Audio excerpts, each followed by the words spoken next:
লোকটা যে বেকারত্বের জ্বালায় আত্মহত্যা করলো, তাহলে এর জন্য কে দায়ী? যে মরবে সেই দায়ী। না, সে কখনোই দায়ী নয়। দূর, তুই কি পাগল হয়ে গেলি নাকি?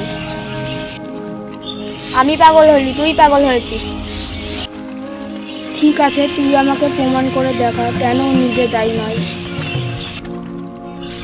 দেখ, আমরা হলাম দেশের নাগরিক। আমরা প্রতিবার মন্ত্রীদের ভোট দিয়ে নির্বাচন করি। কেন বলতো?